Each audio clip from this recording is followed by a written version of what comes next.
The first time I met Jamie, he slammed the door in my face. Not metaphorically, literally. The wood grazing my nose as I stood in the hallway of our Boston apartment, arms full of moving boxes.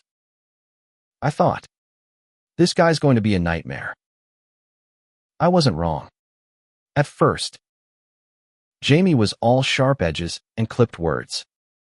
A human storm cloud who seemed allergic to small talk. Our shared apartment, a cramped two-bedroom in Back Bay, became a battlefield of passive-aggressive notes and unspoken rules. He'd leave dishes in the sink, but if I left a single mug out, I'd find it on my bed with a post-it, clean up. His music-angry punk rock blared through the walls at 2 a.m. And when I knocked to ask him to turn it down, he'd roll his eyes like I was the unreasonable one. I was Alex, 24, fresh out of college, trying to make it as a graphic designer in a city that chewed up dreamers like me.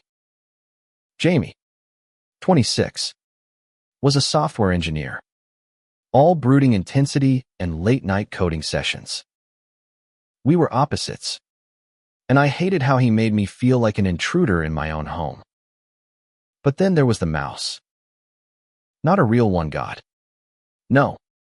I'd have moved out, but a tiny, mechanical thing, no bigger than a matchbox, with a sleek silver body and glowing blue eyes. It showed up on my desk one morning, perched on a sketch pad next to a scribbled note, "For your stress." I picked it up, skeptical, and it buzzed softly, vibrating in my palm like a heartbeat. I tapped its back, and it scurried across the desk, its tiny legs clicking, stopping to sniff the air before buzzing again. It was cute, weirdly alive. I laughed, the sound startling me in the quiet apartment. Jamie, the guy who'd barely spoken 10 words to me in 2 months, had made this. I found him in the kitchen, hunched over his laptop, his dark hair falling into his eyes. "You made this." I held up the mouse, still buzzing faintly. He didn't look up, just shrugged. "You seemed stressed." Figured it'd help. His voice was gruff, but there was something else there, something softer. Like he cared, but didn't want to admit it. I stood there, clutching the mouse, feeling the first crack in the wall I'd built against him. Over the next few weeks, I noticed things I hadn't before. Jamie wasn't just rude. He was guarded. He'd leave coffee on the counter when I pulled all-nighters for freelance gigs, never mentioning it. He'd fix the leaky faucet I'd complained about, then act like it was no big deal. The mouse became my companion, buzzing across my desk as I worked. A strange little reminder that maybe Jamie wasn't what I thought. I started watching him, how his fingers flew over his keyboard, how he'd hum softly when he thought I wasn't around, how his rare smiles lit up his face like a sunrise. One night, I couldn't sleep. The city hummed outside, a restless pulse of car horns and distant sirens. I found Jamie in the living room, sprawled on the couch, a beer in one hand and his laptop balanced on his knees. The mouse was on the coffee table, its blue eyes glowing. "Why'd you make it?" I asked, nodding at the mouse. He glanced at me, his hazel eyes catching the lamplight. "You were freaking out about deadlines. Thought it'd distract you." He paused, then added, "Quieter. My mom used to make me stuff like that. Help me calm down." That was the first time he mentioned his mom. Over the next few months, I learned more in fragments. She'd been a tinkerer, building gadgets in their garage in Seattle. But she'd passed when Jamie was 16. He didn't talk about his dad, just said he was gone. I started sharing, too, about my small-town Ohio roots. My fear of failing in Boston. How I'd come out as gay in college and still felt like I was figuring myself out. Jamie listened, his usual sharpness softening, and I realized I was starting to like him, not just tolerate him, but like him. The tension between us grew, not hostile but electric, like the air before a storm. I'd catch him watching me when I sketched, his gaze lingering a second too long. Once, our hands brushed when we both reached for the same mug, and I swore my heart stopped. But Jamie was a vault, locked tight. I didn't know if he was into guys, or me, or if I was reading too much into his small gestures. The mouse, though, kept buzzing, a tiny bridge between us. Then came the night that changed everything. It was late, the apartment dark except for the glow of my laptop. I was spiraling, my latest design rejected by a client, my confidence in tatters. Jamie found me on the floor, sketches scattered around me, the mouse buzzing in circles like it was worried. "You're too hard on yourself," he said, sitting beside me. His voice was low, steady, and for once, he didn't look away. "You're good, Alex. Really good." I laughed, bitter, but he grabbed my hand firm, deliberate, and my breath caught. "I mean it," he said, his thumb brushing my knuckles. The mouse buzzed louder, as if cheering. That touch lingered, a spark that refused to fade. We started talking more, sharing late-night snacks, laughing over stupid memes. Jamie opened up about his coding projects, how he'd built the mouse from scraps, programming it to respond to my voice. I showed him my sketches, and he'd point out details I hadn't noticed. His praise quiet but genuine. The apartment felt warmer, less like a battleground and more like home. But Jamie was still a mystery. He'd pull me close with a look or a word, then retreat, his walls snapping back up. I wanted to ask, "What are we doing? What do you feel?" But fear kept me silent. What if I was wrong? What if I ruined this fragile thing we were building? The mouse, buzzing faithfully, seemed to know more than I did. One evening, I came home to find Jamie at his desk, surrounded by wires and circuit boards. The mouse was dismantled, its parts scattered like a puzzle. "What happened?" I asked, my chest tight. He looked up, his expression unreadable. "Upgrading it," he said. "For you." I didn't know what to say, so I just watched him work, his hands steady and sure. When he finished, the mouse was sleeker, its buzz softer, its movements more fluid. He handed it to me, his fingers lingering on mine. "It's better now," he said, but his eyes said something else, something I was too scared to name. Winter hit Boston like a fist, blanketing the city in snow and ice. The apartment became our refuge, the mouse our silent witness. Jamie and I were dancing around something unspoken, our moments of closeness punctuated by his sudden retreats. I'd catch him staring, his hazel eyes soft, only for him to turn away, muttering about work. It was maddening, exhilarating, terrifying. I wanted to grab him, demand answers, but the mouse's gentle buzz kept me grounded, a reminder of his quiet care.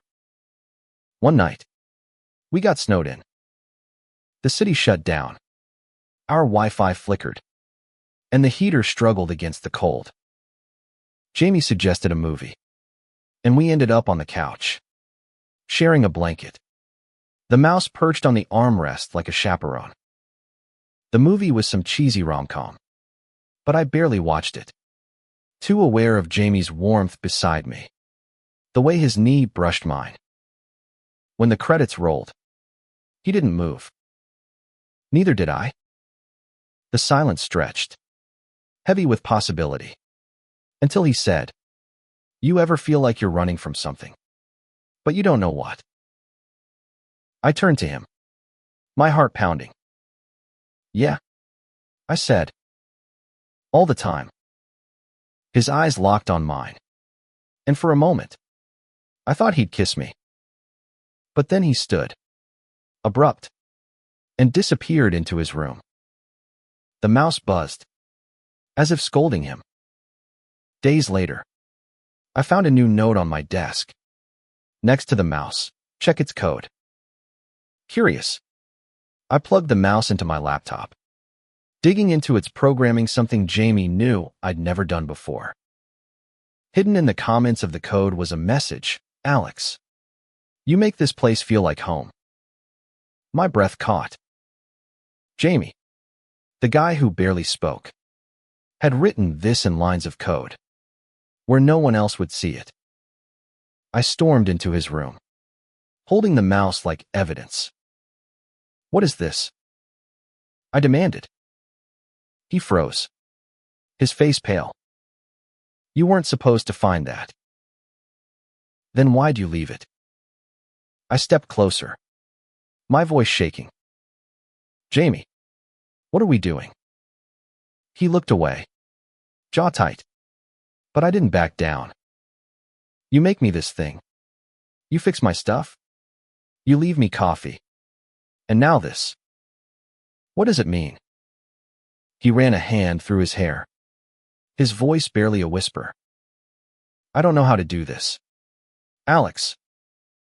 I'm not good at this." "Do what?" I pressed, my heart in my throat. He met my eyes, raw and unguarded. "Feel things. For you."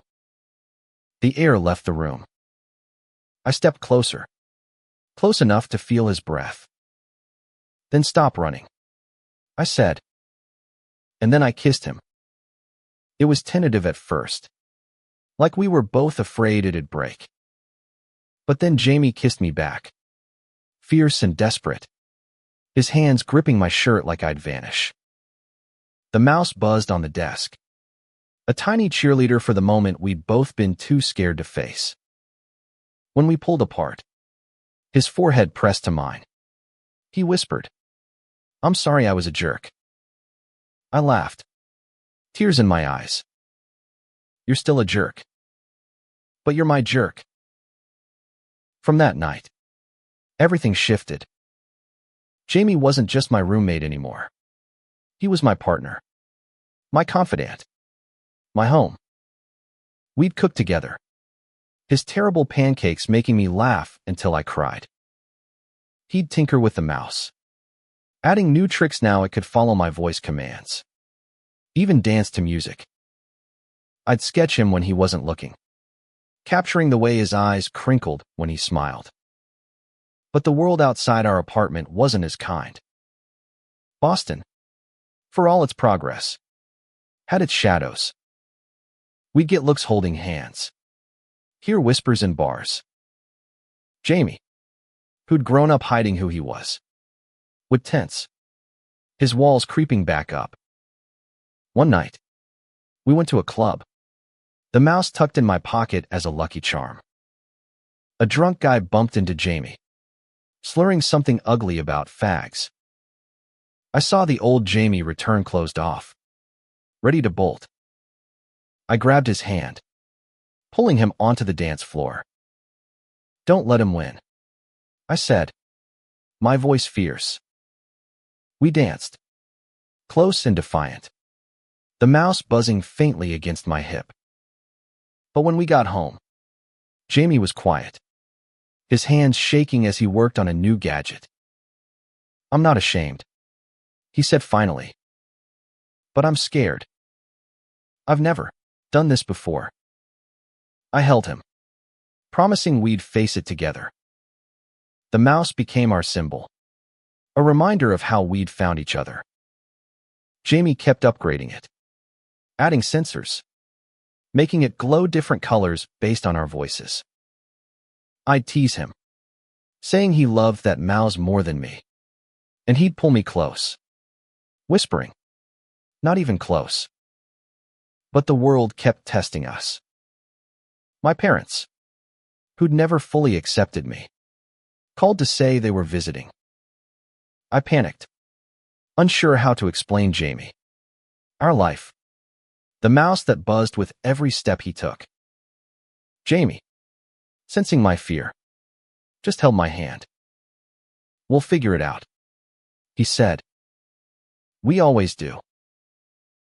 My parents' visit loomed like a storm cloud. I hadn't seen them since I'd left Ohio, and their calls were always stiff, full of unspoken questions about my lifestyle. Jamie, sensing my dread, kept the mouse buzzing around the apartment, its new trick spinning in circles, flashing rainbow lights making me smile despite myself. "It's our good luck charm," he said, kissing my forehead. But I wasn't so sure. The day they arrived, the apartment felt too small, the air too thick. My mom hugged me, but her eyes darted around, landing on Jamie, who was tinkering with the mouse at the kitchen table. My dad shook his hand, his grip too tight, his smile too thin.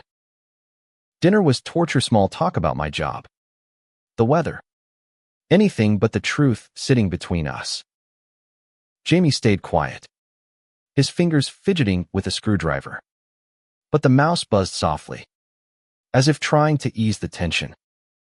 Then my mom asked, "So, Jamie, you're just roommates?" The word hung there, sharp and accusing. I froze, my fork halfway to my mouth. Jamie looked at me, his eyes steady, and said, "No. We're together." The silence was deafening. My dad's face hardened. My mom's eyes welled up. I wanted to disappear, but Jamie reached for my hand under the table, his thumb brushing my knuckles like that first night. The mouse buzzed louder, its lights flashing red, as if angry on my behalf.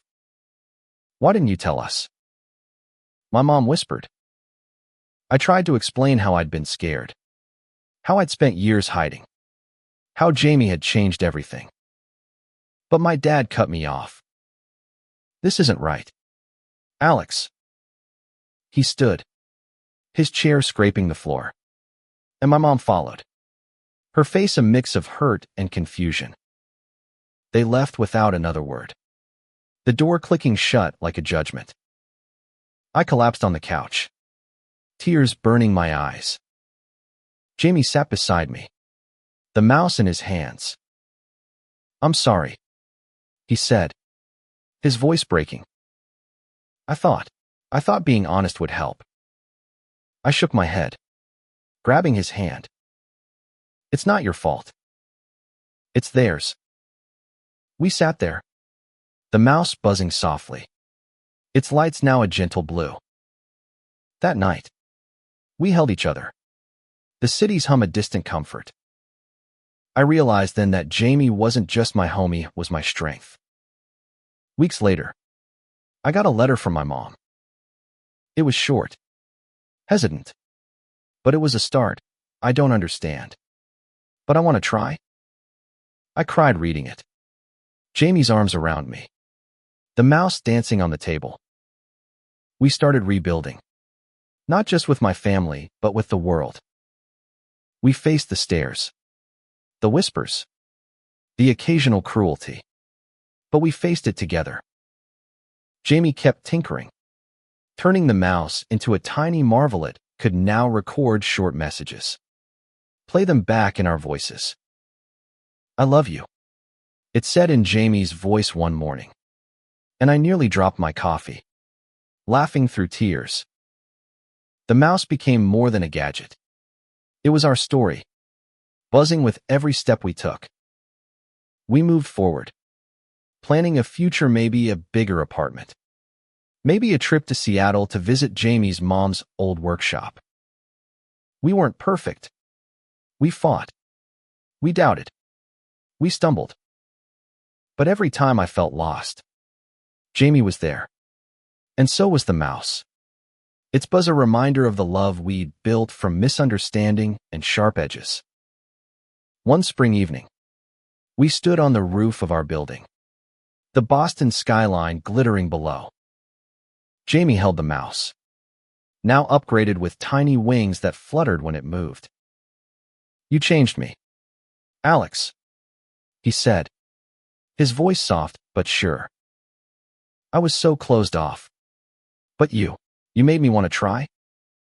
I kissed him, the mouse buzzing between us, its lights painting the night in colors only we understood.